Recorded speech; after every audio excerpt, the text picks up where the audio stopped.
What's going down, guys? I'm Aaron from PhoneDog.com, and if you're a PlayStation lover, this is the phone for you. The Sony Ericsson Xperia Play, available now at Verizon Wireless for $199.99. Now, it's a 3G only device, no 4G connectivity, but it's still an awesome device that packs a punch. And not only does it pack a punch, but it packs a physical controller as well for you game addicts. It has some games pre-installed, as you can see, and you can download more from the web. But for Android lovers, this might bring in something new because it has a stock build of Android 2.3 on it. Actually, Verizon's first device to ship with Android 2.3 out of the box. Now, is this a device you should get? Should you go with another 3G device like the Droid X2 that's dual-core, or should you take the bump to the 4G devices and forego the gaming? We'll find out that and more in the full review. But first, special thanks to our guys at Best Buy. They've hooked us up actually with a couple of these. I just shipped them off to Phone Dog East for use in our One Paw Bandit game. So when you go into Best Buy Mobile, you don't have to worry about rebates. You walk out the door paying $199.99. You don't have to deal with paperwork, which is a huge pro. Enough of that, let's get into it. Sony Ericsson Xperia Play, is this device for you? We're going to find out that and more. Full review, let's check it out.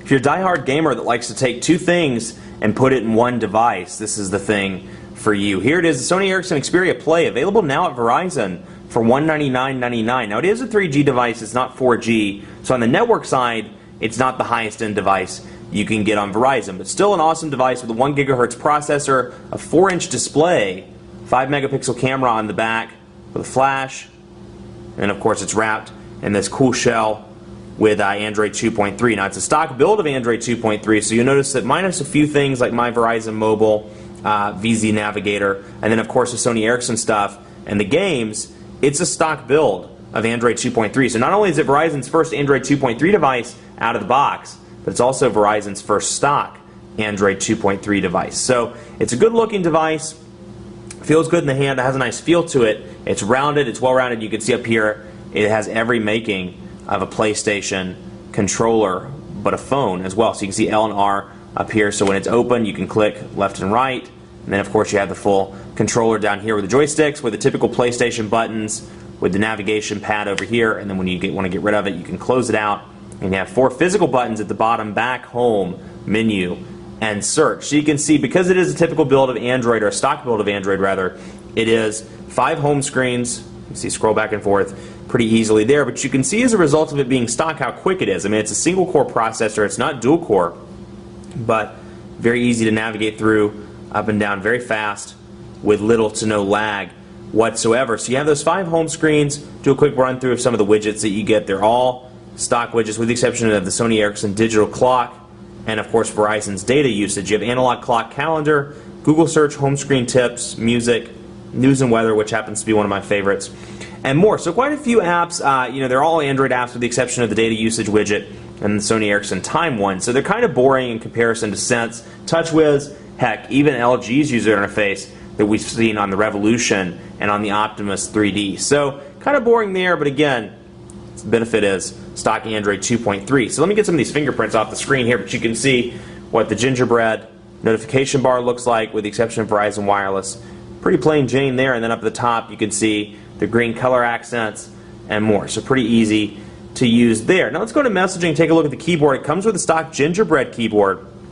We'll go here, and it is a 4-inch display, so it's relatively easy to type on. The keys in gingerbread are a little bit blockier as opposed to the more rectangular keys, or tall rectangular keys that were on Android 2.2, the stock build of or the stock Android 2.2 keyboard. So we'll say the quick brown fox, and that said, it's pretty easy to type on. Wants to play game.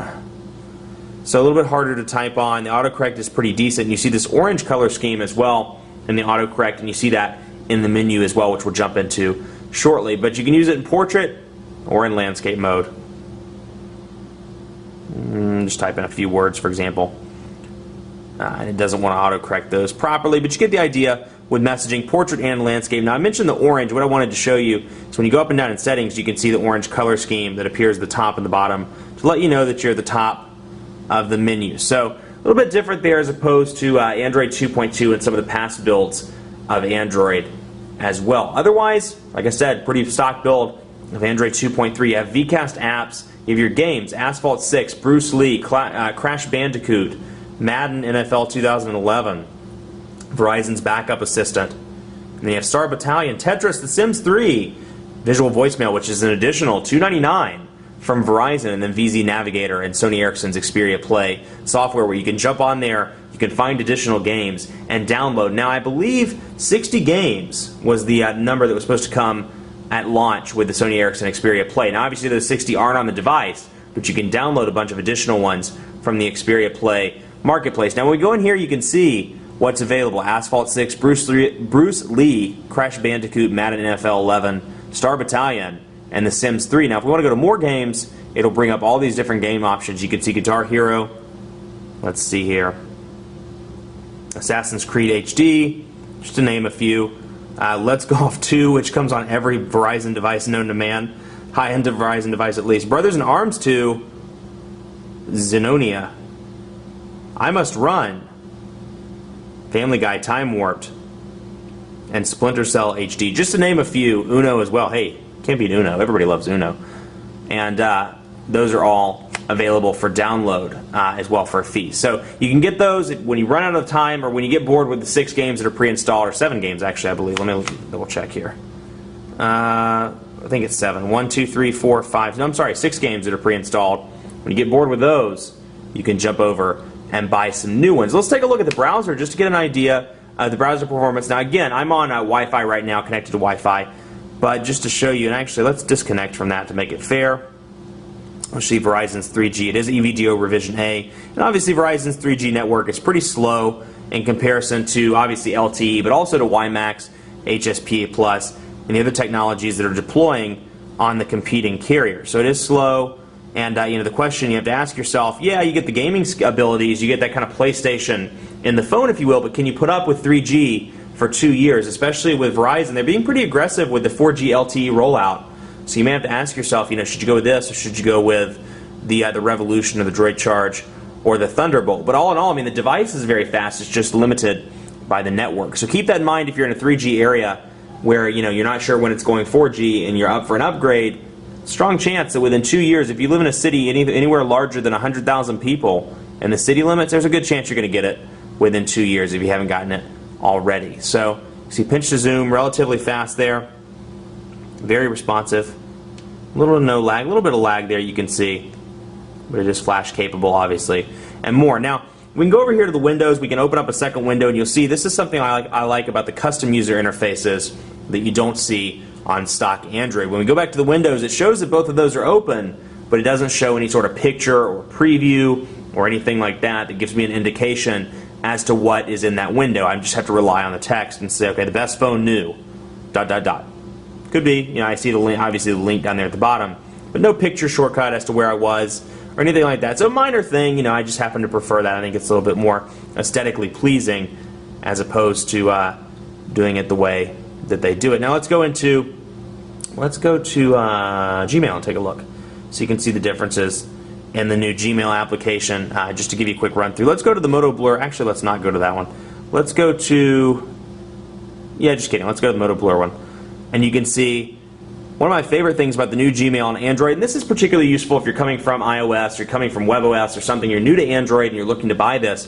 One of the benefits of Gmail on Android, I like the fact that the header stays at the top. So if you're ever in the middle of an email, you decide, hey, I want to respond back to my buddy Blur Service, whoever that is. You can go over here, click here. You're supposed to be able to click, there we go. And go back. I don't know why it did that. It kind of locked me out there.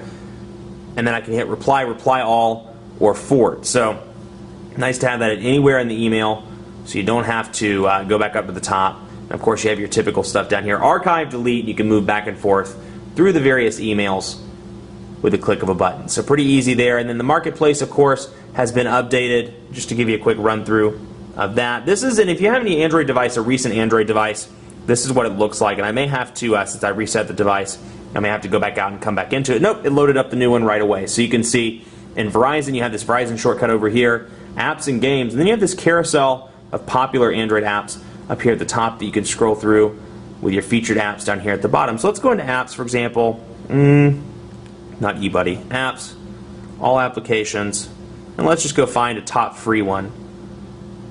And let's go to top. I don't know why it seems like the seems like it's a little bit off there, kilter. Let's see. Google Maps, for example, is free.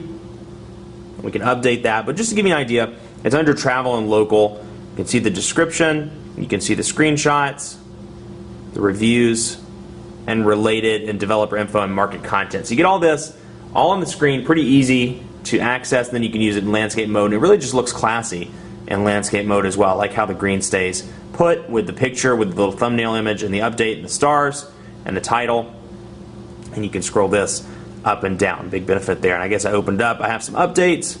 I can go in, and this is a big benefit, you know, since iOS 5 just launched, and it seems to be the iOS versus Android. I mean, it's never fully gone, but it seems like the battle has reignited again, as it always does when a new software build of either one comes out. One of the benefits of Android, automatic app updating. So I can go in here, I can click automatic, you know, for YouTube, for example, go in here and click allow automatic app updating, which is already in there.